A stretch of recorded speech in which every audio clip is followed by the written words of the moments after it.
Alright guys, welcome back to the final 12 holes of the Cabal presents the Texas Chainsaw Massacre presented by the Team Cabal in Odessa, Texas at Comanche Trail South, round 2. We're taking this 21-hole course. We are playing the back 12 here with our third card featuring Noah, aka the Duke, Joel, Timothy Pendergrass, and Joey Zarate. And it was a pretty decent front nine, guys. Y'all got through birdie alley. Still a few more holes left in here. We did get some birds. We did get our scores down. And hopefully we can bomb these next few holes and catch up to some leaders. All right. Here we go. So hole 17, it's a par 3, 146 foot hole. It's a pretty simple hole. Just you want to try peering the gap with some sort of backhand. Really, I don't see anybody go with the forehand. If you can hit that gap, you should have a putt. Now, there is something about this hole, I'm not quite sure, but apparently somebody aced here.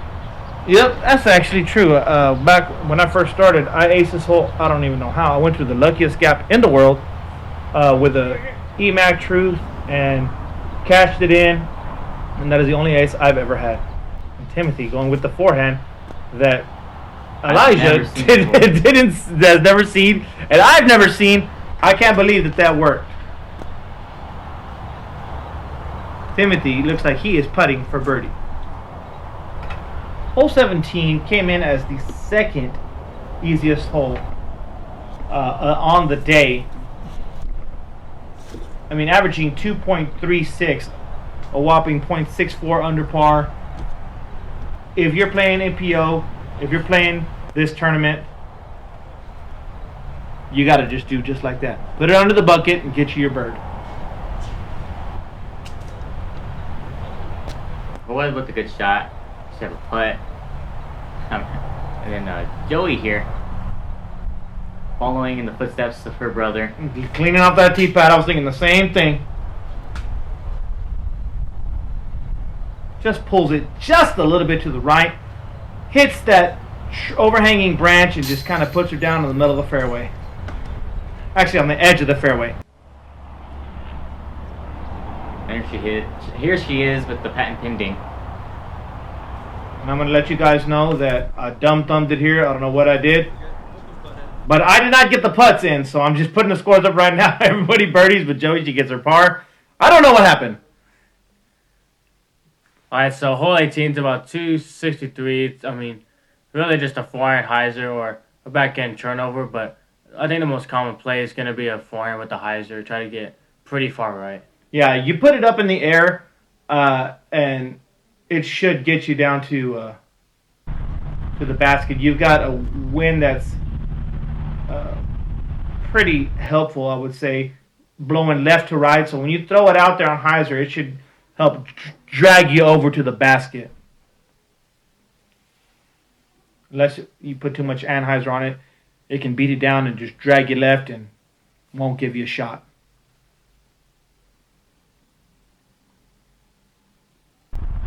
Timothy with the forehand hyzer.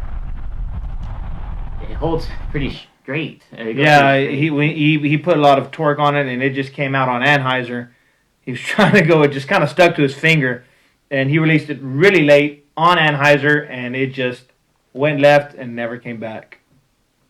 Let's go and Destroyer here. I think he's going to put this on a good amount of hyzer. There you go. And that's what you wanted. Just kind of stalling a little bit. And I don't know if you could hear it, but hits the pole. Really?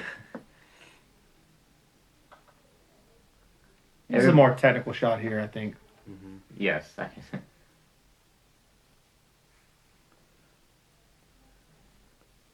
And just catching that little shrub. Yeah, for the backhand to work, you can't start it in the middle of the gap. It'll burn over too quick and get it into the junk. You really gotta. So that was a great backhand out. Just gets behind the mesquite. She's gonna have a straddle out for the par.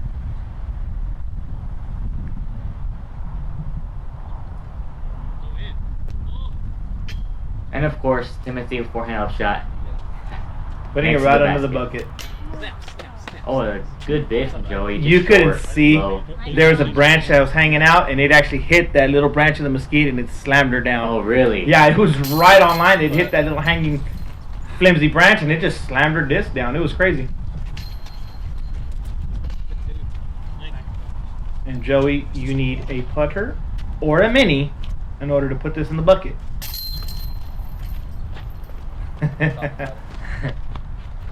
She forgets, but it's all right. Could have borrowed one from Timothy, but she goes back to her bag and gets it, puts it in for Bogue, and she's ready to move on. Hole 19, par 3, 218 feet. You've got straight trail to the left, brother. You don't want to go there. You've got a few trees in your path, but it's really just like a straight forehand, or if you want to go the big hyzer, it's kind of scary. If you hit any of those branches, it'll knock you down into jail. But Noah goes over the basket, trying to run it. It's going to go about 28 to 30 deep, but he's going to have a look for the birdie. And here's the backhand line. I imagine, well, there are two gaps. You can either go straight down, which the backhand tends to fade to the left, so I imagine he's going to want to go in between these two trees and fade towards the basket. He goes straight at it on a slight ante almost, and it just goes straight down the path, right into the bucket. But yeah, I agree. If you throw a little Anheuser shot with something stable over between those two trees, it will get you into the circle, if not right under the bucket.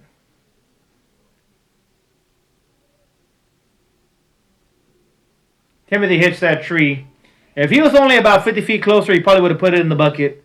But he just, when he is trying to put a little bit of power on it, he ends up turning it over quite a bit, putting a little bit of ante on it. And that's that gap you were talking about, Elijah. Yes. And she's right there. And that's what it gets you. A 5-footer straddle for birdie.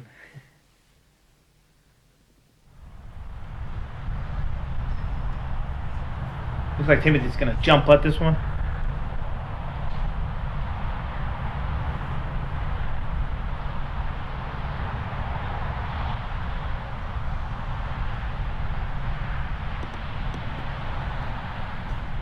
Online, easy up. Easy up and down for par. Oh, having to go to the straddle. Just foot positioning. Foot positioning, or what made you go to the straddle on this one? It was definitely all that junk in there, and yeah, I mean there was just junk everywhere. If I'd do a regular putt, so I went to the straddle and was lucky enough to hit a close to 28 to circle's edge.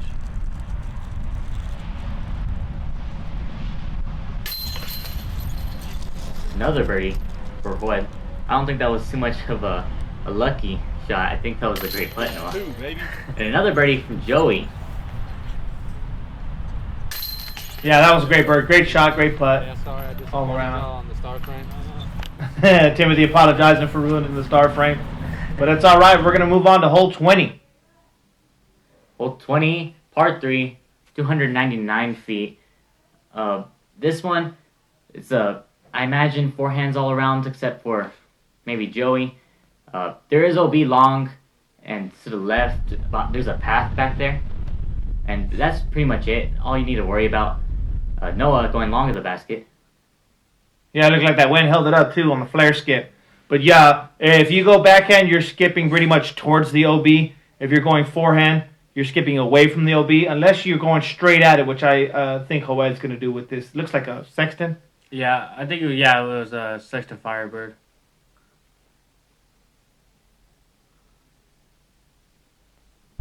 Yeah, he goes hyzer, but he's coming out in front of the tree. And I think that was a good tree. I mean, he definitely would have been farther. I don't know if he would have skipped OB with that 9 speed, but he was coming in pretty hot. Joey going Anheuser, flex, getting it up there. And she's going to have a look from circle 2. And it looks like all of us are going to be, well, I don't know, Timothy hasn't gone yet, but it looks like the first 3 are going to be staring at some birdie putts. And apparently, everybody will be going backhand. Don't listen to me. No, I went forehand. I went forehand, yeah. Mm-hmm.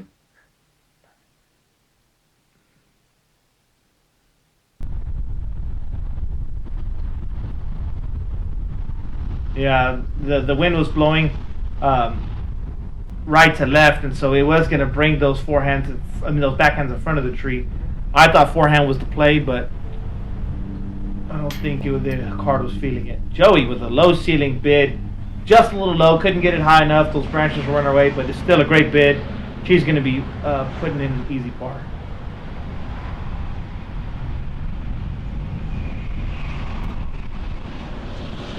Timothy just short. It prices out forward basket. Yeah, hole 20 played as the 5th easiest. And Joel here. Look at Hitting this. chains. Hitting pole. Look at this. This hits the pole and then comes out somehow. I don't know what happened on that putt. Slow motion replay doesn't help at all me determine what happened on that putt. I don't know. It must have been the wind or something. It was pretty strong left to right while he was putting, and it must have just pushed it out. I can't tell you what happened. Cage looks a little cattywampus as well, but I don't know. It looked like a good putt to me.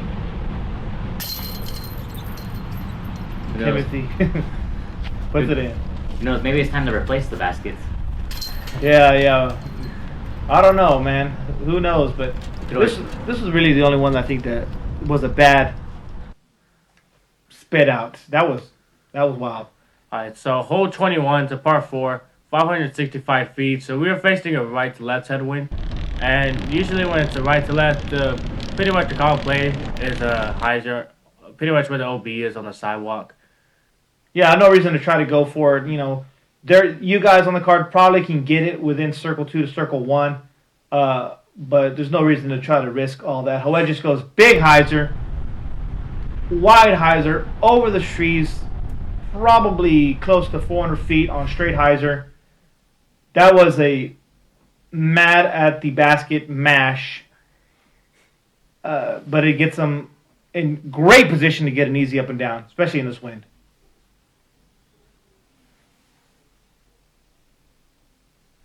Joey throwing the baby flex shot through the middle. Hyzer's out and hits the tree, but it looks like she's in an open spot. She's in an open spot. It did cut her a little bit short. She needed to get a little bit more distance if she wanted to get up and down for the birdie. But she's still going to have a pretty good look for the par. Don't look now. Noah, you're at 6 under now and creeping up on the leaderboard. Timothy playing the smart hyzer over the first tree. That tree is not that's the tree right here. This first tree that he goes over. It's not that second tree way back yonder that Joel went over.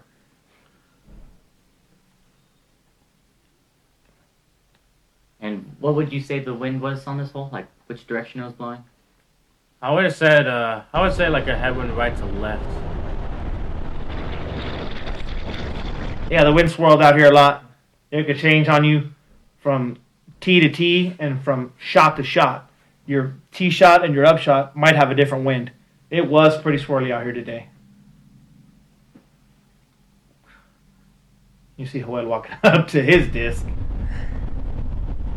Quite a bit of ways up there. Timothy, just a little short. I think if he discs up a little bit, he can get that there. I know he didn't want to skip and go OB. You've got OB on the left and the right. You still got a pretty wide open fairway, but you can get caught up in the wind and move. This looks like a pretty decent up here. What are you throwing? So I was about maybe, I felt like I was maybe 250, and I tried to throw this 400 MX1 here. It was about maybe 250, I would say, but Just a little bit short. I should have realized about the uphill, so I should have thrown a little harder, because that was in my head at the time. It was just all the wind, because it started swirling. Yeah. Well, it does get a little bit closer in there. Where from years in his position, there's no reason you should ever be that short on your up shot and leave yourself that putt. You're going to have to make a putt now to stave off Joel's charge. Timothy just put it under the basket for an easy par. Just short. It's quite a bit of ways to get such a wide straddle on it. You have that big branch in your way.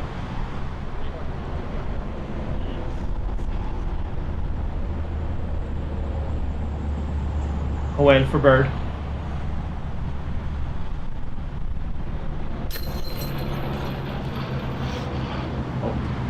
That was birdie. What a bird by Joel. He gets to 6 under. And believe it or not, even though this was a par 4, the wind made this the 5th most difficult hole at 3.82, playing 0.82 over par. The majority of the scores were par with a few birdies. So Joel, Kai, and Marabi get the birdie on this hole. All right, now we're at hole 1, par 3, 364 feet. This seems like an easy hyzer, but you can't see. There's a tree right there that guards the hyzer right in your way, so you're going to want to throw something that either is flat and turns, gives you just a little bit of turn, or you really want to push something hard and stable, straight as you can to finish. And with the direction of the wind, it just wasn't in the cards to throw. It wasn't an option to throw something that was understable or stable at all. You had to go overstable to really fight this wind. And so this is going to play closer to 390 the way you have to throw it over that the outside of that tree, or you're going to have to play it at the 365 with something really stable and really hard.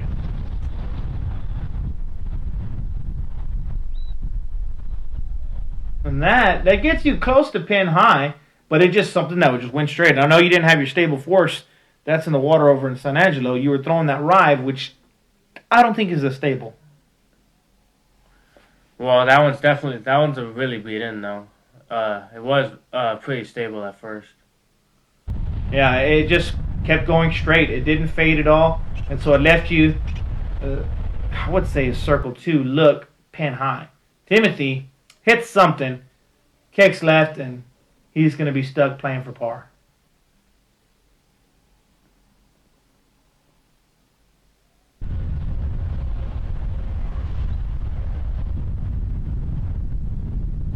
Joey turns it over. That wind just caught her disc, didn't let it get a chance to get stable, and she's throwing in from circle 3. Looks like Timothy put it under the bucket. It's going to be a tap-in par for him. The fastest player in all of disc golf just doesn't take the time to really line up that shot, and it just kind of gets away from her, and that wind just carries it. Now you can see the flags. That wind is starting to rip there.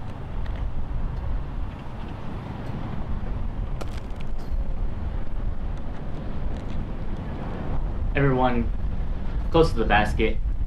But Joel getting ready to see if he can get this birdie. Yeah, he liked to capitalize on that shot, but you can see the flag down by his foot, how fast it is ripping in that wind. And it was a head when he thought he was going to get a lift, but you can't always trust that out here in West Texas. And that didn't lift at all. And he's going to have to settle for the par.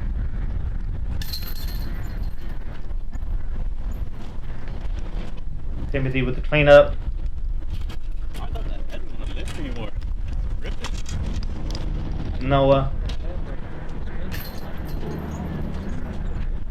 just didn't give it the proper respect, the proper time. I hate being on that side of that.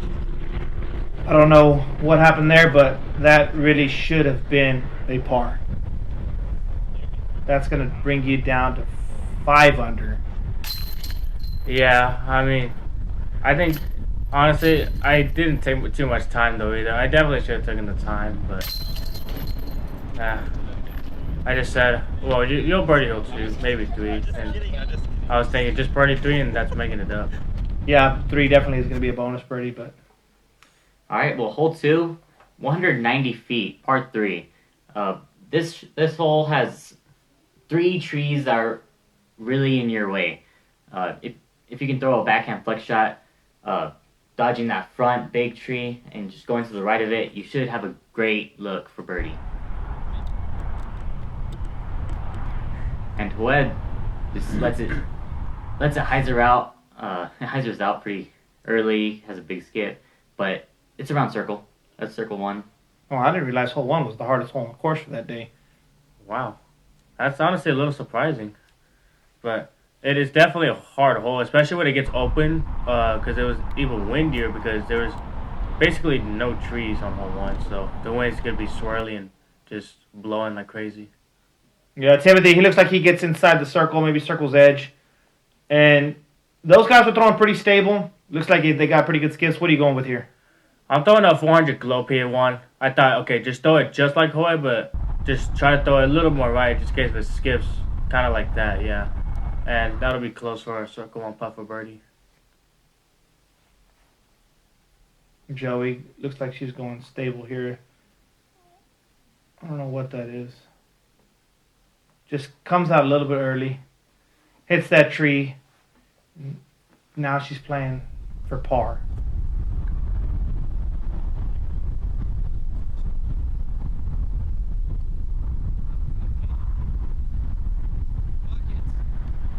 Right under the bucket. She's going to be putting for par. Drop in. I think Joel, now he's questioning the wind and doesn't know what to do since he had the same putt on hole 1 and it didn't lift. He puts it center. The wind lifts it. The wind's playing games with him. Goes over the basket, but at least now he has a tailwind putt. And now Timothy's confused what to do.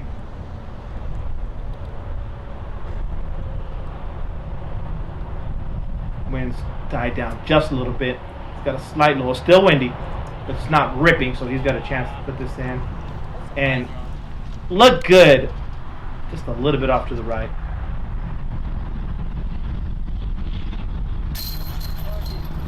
Great shot putt. Nice bird.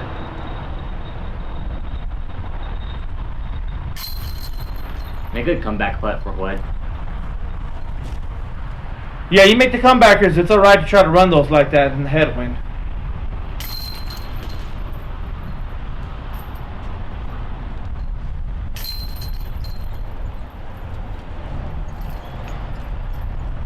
On to hole 3. So hole 3, 375 feet, part 3. I mean, just a typical hyzer. Try to get a skip. Obviously, I told this a little too wide, but the main thing is do not go left. That's kind of why I released a little bit late, because as you see, all that junk is OB left, and that's definitely not a good thing to do. It's definitely a lost disc. If you throw there, it's lost disc. And trust Noah, it is horrible back there because during the tournament I happened to throw it that left side. Oh man, you went in the left side? Yes, Is it still full of water? It was when I was playing, but I don't know if it's still there. Full of the nastiest water you will ever smell in your life. So kiss that disc goodbye. Yeah, it's reeds and water. So all that is sitting on top of water. So you're walking, knee high in water and chest high, almost neck high in those reeds whenever you start sinking in that mire. It's not fun. Just buy another disc. Doesn't look like anybody's getting anywhere near it. You want to play it wide. You want to play it safe. Joey with a good shot here. Straight in the middle of the fairway. She's going to have an easy up and down from there, hopefully. You only got that one guardian tree to the very right. Should be pretty easy. Again, I didn't catch her upshot. It was very quick. I was barely getting down to the green to get the upshots, and she went, which is fine by me. Play your game. Don't worry about the cameraman. If you want to get your shot off and you get it off when you're comfortable, that's what you do. All right, Timothy, let's see if he's going to run this one.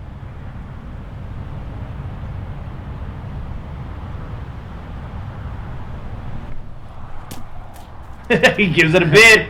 Pretty close.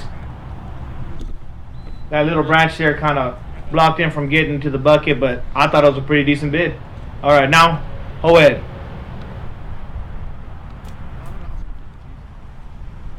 Doesn't want anything to do with it. I look like a layup to me. He may have been running it. I don't know. So This guy is crazy. I thought he was laying that up. I was trying to get position. He gets a wind lift. Well, I thought he was going to hit the branch, but he also hits that branch and brings him down. So He got an unlucky wind lift, but he got a lucky branch bounce. I thought it was going anyway, but I thought that was a great putt. I hope I got it. Gets you down to 7 under. I thought for sure that was a layup. I thought he was going to. And creeping up on the leaderboard. I'm mad at the world. That's true. It's like I'm making it. I tried to make one. Just didn't work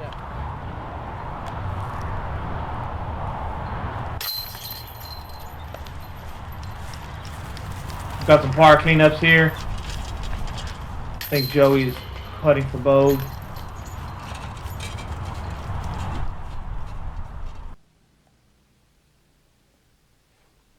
On to hole 4. Now this hole generally plays as a par 3 in most other tournaments.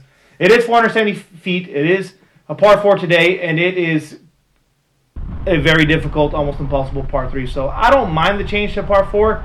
It is a little bit soft as a par 4. As you can see, Duke's getting pretty close up there to the basket around circle 2. Him and Hoyle are going to have a shot at maybe an eagle duck on this hole. But for the rest of us, we are playing this for 3 anyway, so I don't mind the change to a par 4. Looks like Hoyle's going with his destroyer. That's his bomber disc, but he has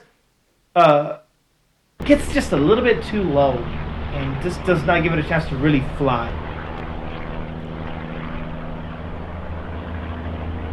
Drives into the ground, gets a good skip though, and he is sitting in circle 2.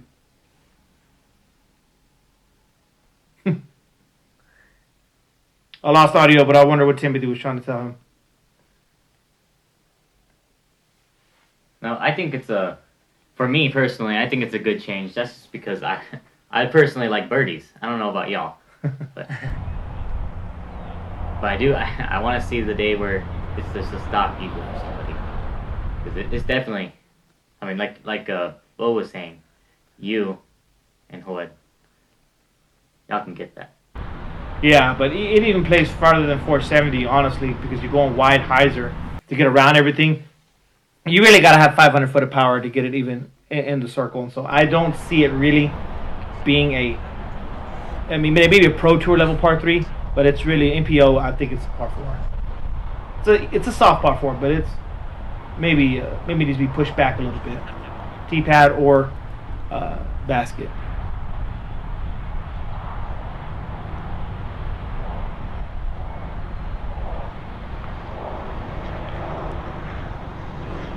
Timothy throwing a backhand up shot, leaves that one short. You know he wanted to get a little bit more on that one, get a little bit closer. That's going to be a difficult putt, a stressful putt for a birdie there. Joey, what a great shot, man. Fades a little bit early, but sticks the landing, gets a nice roll back, and now we've got Joel and Noah. That didn't look like a bid. That looked like an easy pitch up for birdie. What are you doing here? For me, so from my angle, there was a branch right there, so I tried to give it a good bid, but it was just kind of hard to give it the height because of that branch there. But okay, it was no big deal. It'd be easy birdie. Timothy, this is for birdie, and this is at the edge of the circle. He needs this, And he cashes it. Yeah, that was a great putt. I was pleasantly surprised at that. I did not know that was gonna go in with the way the wind was ripping. I just didn't see that. Great putt by Joey too. That's a good par for her. All right, we should have some birdie cleanups here. And an easy pickup for me for birdie. This played as the easiest hole in the day at 3.27, almost 3/4 of a stroke under par. You know that was going to happen.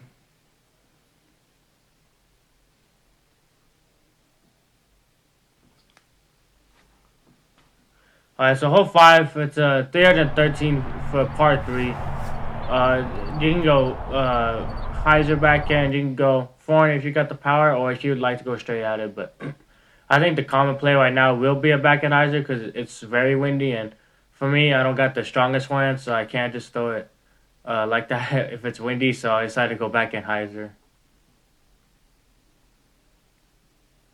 Is what on Destroyer? Yeah, so Hoyt throws a destroyer. He tries to throw it like a really good hyzer and try to just get down there, and That was a good play. that was a good play. That was a nice drive. He gets down there, plinkles it, gets in. Looks like appears to be bullseye, but he must go really wide hyzer with that shot.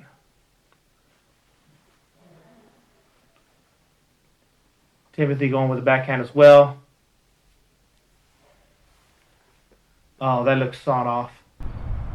He's looking left, and that just goes left into that mesquite. Or maybe he's out of it. I can't tell, but it was definitely sawn off, and it's to the left, and he's got, it looks like maybe 150 into the basket.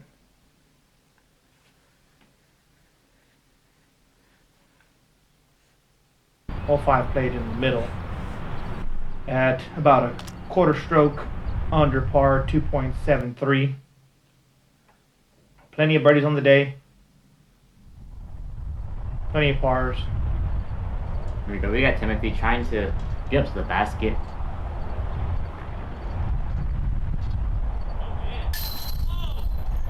And I was gonna say no doubt he gets there, but he doesn't only get there, he makes it. Yeah, he had a good backstop there. There's a lot of trees. If he misses, he's going to hit something. Luckily, he hit the thing that he was aiming for, which is the basket. Cards the bird. Oh, bad. You know he was dead on with that forehand all day. You just knew it was coming. And he's still not done. Still 2 holes left. Oh, just high for Joa.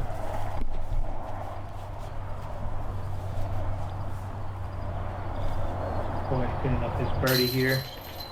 Nice and easy. Noah for par. And Joa for the boat. Now, Joel and Noah, you're both tied going into hole 6. Hole 6 is a par 3, 288 feet. It is a massive dogleg to the left. You throw about 140 feet straight and about 140 feet to the left. You're going to want to go high speed here. Try to get a good flare skip. You can't really get there in the air. You're going to want to depend on the skip. Well, it looks like he's going destroyer. He just wants to get through the gap. He does. He doesn't get a great skip. You've got those patches of grass that can stop you on a good skip, but he does look like he's got a look for the bird. Now this was my first hole of the day for the entire tournament, and I'll tell you this: going down the middle isn't the play. What you want to do is you want to immediately shank your shot right through a tiny gap you won't even see on the right side, in the middle of the fairway. I can imagine. No catch can for Timothy. I don't think he got high enough up there. Looks like he hit that tree that's right in the middle of the fairway. All right, Noah, it looks like you're going Ryan. Yeah, so I was gonna try and get like basically as much skip as I can.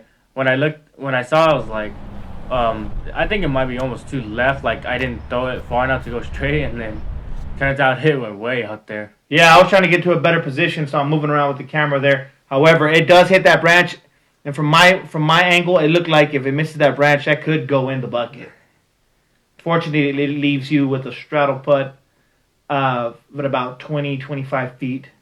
Joey pulls this one off just a little bit, but she does get a good straight skip, and she should have a good look down the fairway for an easy up and down for par.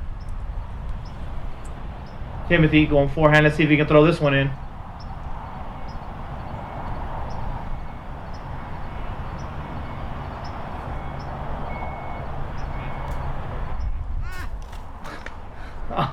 He's close.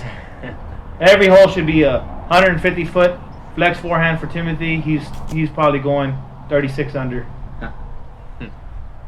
Joey pitching that up there. A little bit left to be desired. Hopefully she can knock that putt down for the par. Joel with a circle 2 look. Probably is close to, 50 feet. Hits the branch. Just can't get it. So here I am putting about close to almost close to circle's edge. And when I was putting, it was swirly, so I thought, okay, let's try to aim just in the middle of the pole.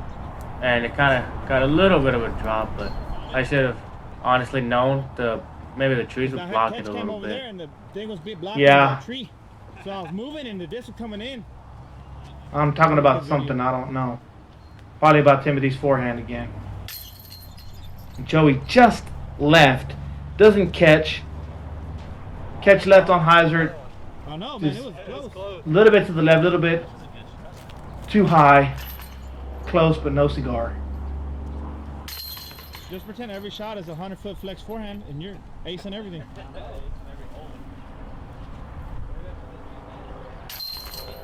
Joey cleans up the bogey. And now, going into this final hole,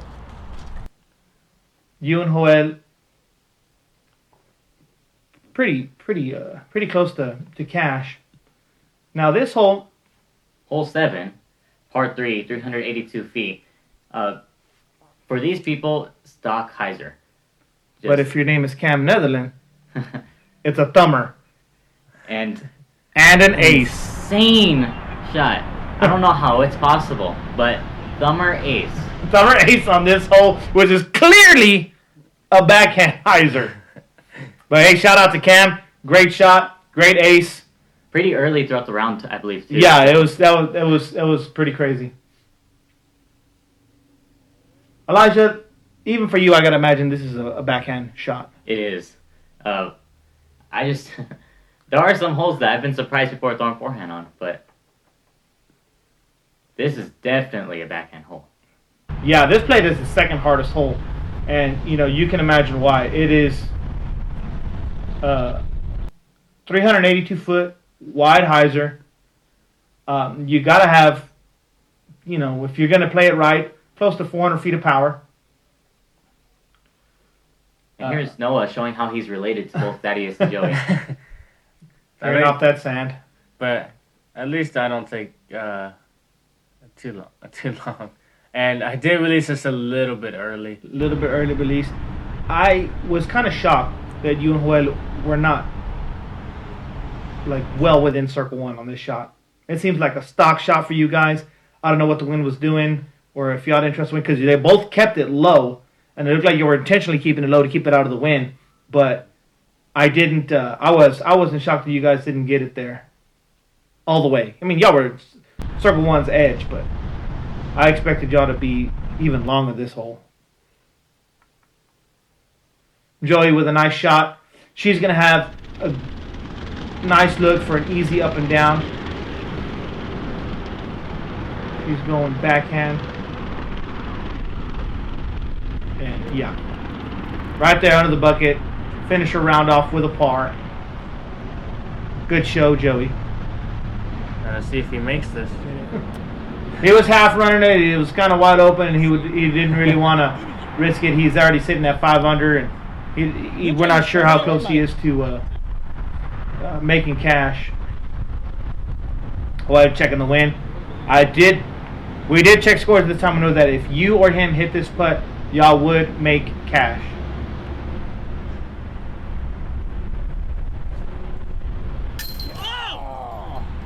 Chains, but just left. Now are you on the edge of the circle or are you in circle one? I am about the edge of the circle. And I couldn't tell exactly what the wind does. It felt like a right to left, so I kind of went out here just to check a little bit what it was. And it was like a kind of swirly right to left, so but it was to make cash, so I was like, okay, you got to really run this, so just give it even extra height. And it looks like that right to left does push that out of the basket. I thought maybe you would try to push it a little bit more right to compensate for the wind, but like I said, you couldn't really tell what the wind was doing at all today. Yeah, I tried to put it a little too hard. I felt like that's kind of why I started off. I tried to put it too hard, especially when the wind started swirling. Oh, Joey missed. Maybe just an extra second, Joey. Maybe one more pump and that's there. You hit the cage. What is going on here? You go from a birdie look to a bogey, and that's going to take you out of contention for cash. I think it's going to put you at from tied 5th to, I think, 8th place, somewhere around there. Your putt was good today. You made a lot of 60-footers. That cost you. All right, guys, that wraps up the Cabal Presents Texas Chainsaw Massacre. Andrew Dower finishes at 1900 with first place. Raul Sanchez, Circle One's own. Raul Sanchez finishes at 1400 second place. AB actually finishes in third with Kai in fourth. Joel, Thaddeus, and Willard all tied for, I believe, sixth. Morebi gets the last cash spot at fifth, and you fall down all the way to ninth place. Just one stroke off of the cluster in sixth, but I thought that you had a really good showing out there. But Elijah, thanks for joining us. Thanks for having me. Noah, for Circle One Promotions, thanks you guys for watching. We'll see you all on the next one.